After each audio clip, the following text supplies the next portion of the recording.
ഞാനത് ചോദിച്ചോട്ടെ എന്റെ സഹാക്കളോട്, ഈ പറയുന്ന സഹാക്കളോട് ഒരു വാക്ക് ചോദിക്കുകയാണ്. ഈ തൊഴിലുറപ്പും പെൻഷനും കുടുംബശ്രീയും മുറ്റത്തെ മുലയുമെല്ലാം CPM തറവാട്ട് സ്വത്തിന് എടുക്കുകയാണോ, അല്ലെങ്കിൽ നിങ്ങളുടെ നേതാക്കളുടെ തറവാട്ട് പൈസ കൊണ്ട് അവർക്ക് ശമ്പളം കൊടുക്കുന്നതാണോ? ഇതെല്ലാം നിങ്ങളുടെ പരിപാടിക്കോ കൊടി പിടിച്ചാലോ വന്നാലേ ശമ്പളം തരുമെന്ന് പറയാൻ ഇത് CPM പാർട്ടി ഫണ്ടിന്നോ അല്ലെങ്കിൽ ഇവിടുത്തെ ഡയറക്ടർ അല്ലെങ്കിൽ ഇപ്പോഴത്തെ പ്രസിഡന്റ് CPM നേതാക്കളുടെ പൈസ എടുത്തിട്ടാണ് ഇവർക്ക് ശമ്പളം കൊടുക്കുന്നത്. നിങ്ങൾ ഭീഷണിപ്പെടുത്തിയല്ലേ ആളുകളെ എല്ലാം? ഞങ്ങളുടെ പരിപാടിക്ക് വന്നവർക്ക്, ഞങ്ങളുടെ കൊടി പിടിച്ചവർക്ക് ശമ്പളം കൊടുക്കാൻ, പെൻഷൻ കൊടുക്കാൻ, തൊഴിലുറപ്പ് കൊടുക്കാൻ നിങ്ങളാരാണ്? ഇത് സർക്കാരുകൾ, ഇവിടുത്തെ സർക്കാരുകൾ ഇവിടുത്തെ സാധാരണക്കാരായിട്ടുള്ള ആളുകൾക്ക് കൊടുക്കുന്ന തൊഴിലുറപ്പ്, പെൻഷൻ, കുടുംബശ്രീ. ഞാനൊന്ന് ചോദിക്കട്ടെ, പെൻഷൻ പറഞ്ഞു അല്ലെ?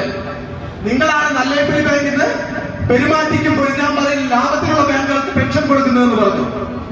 എന്റെ 1-ാം തീയതി മുതൽ വന്ന പെൻഷൻ ഇന്ന് 25-ാം തീയതി ആയല്ലോ. നല്ലേപ്പള്ളിയിലെ ഈ ബാങ്കിന്റെ പരിധിയുള്ള ഒരാളുകൾക്ക് പെൻഷൻ കിട്ടിയോ ഇത്ര ദിവസമായിട്ട്?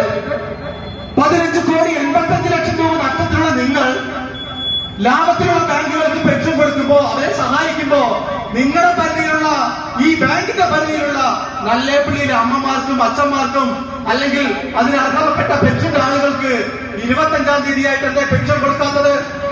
അപ്പോ പെൻഷൻ കൊടുക്കണമെങ്കിൽ ആ ബാങ്കിൽ പൈസ വേണം. ആ പൈസയൊക്കെ സഖാക്കൾക്ക് ശമ്പളം കൊടുക്കാനുണ്ട്. അല്ലെങ്കിൽ ഇനി പെൻഷനായിട്ട് വരും, എവിടെന്നെങ്കിലും പൈസ ഉണ്ടാക്കിയിട്ട് പെൻഷനായിട്ട് വരും. എങ്ങനെ അറിയോ? 26-ാം തീയതി ഇലക്ഷനാണ്. ഇലക്ഷന്റെ 2 ദിവസം മുൻപ് അവർ നിയമിച്ച പെൻഷൻ ഏജന്റ്, സഖാക്കളായിട്ടുള്ള പെൻഷൻ ഏജന്റുമാർ വീട്ടിലേക്ക് വരും. വീട്ടിലേക്ക് വരുമ്പോ പെൻഷൻ പൈസന്റെ ഒപ്പം അവരുടെ സ്ലിപ്പും ഉണ്ടാവും. ഞങ്ങൾക്ക് വോട്ട് ചെയ്താലേ, CPM ആളുകളെ ജയിപ്പിച്ചാലേ നിങ്ങൾക്ക് ഇനി പെൻഷൻ കിട്ടുള്ളൂ.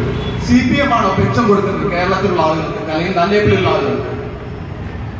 ഇത് ഇവിടുത്തെ സർക്കാരുകൾ പാവപ്പെട്ട ആളുകൾക്ക് കൊടുക്കുന്ന പെൻഷൻ 25-ാം തീയതി ആയിട്ടും പിടിച്ചു വെച്ചുകൊണ്ട് ആ പൈസ പോലും എടുത്തുകൊണ്ട് അവരുടെ ആളുകൾക്ക് ശമ്പളം കൊടുക്കാനും മറ്റു കാര്യങ്ങൾക്ക് ദൂർത്തടിക്കുന്നതിനെയാണ് നമ്മൾ എതിർത്തത്. 7-ാം തീയതി കൊടുത്തല്ലോ മറ്റു ബാങ്കുകളിൽ പെൻഷൻ. കോൺഗ്രസ് ഭരിക്കുന്ന ബാങ്കിൽ ഞാൻ പറയും 7-ാം തീയതി കൊടുത്തില്ലേ? അതിന് മുൻപ് കൊടുത്തില്ലേ? പെരുമാറ്റിയിൽ ജനതാദളാണ് ഭരിക്കുന്നത്. അവിടെ 7-ാം തീയതികളിൽ പെൻഷൻ കൊടുത്തില്ലേ? 85 കോടി ലാഭത്തിലുള്ള ബാങ്കിൽ ജീപ്പില്ല, ഡ്രൈവറും ഇല്ല.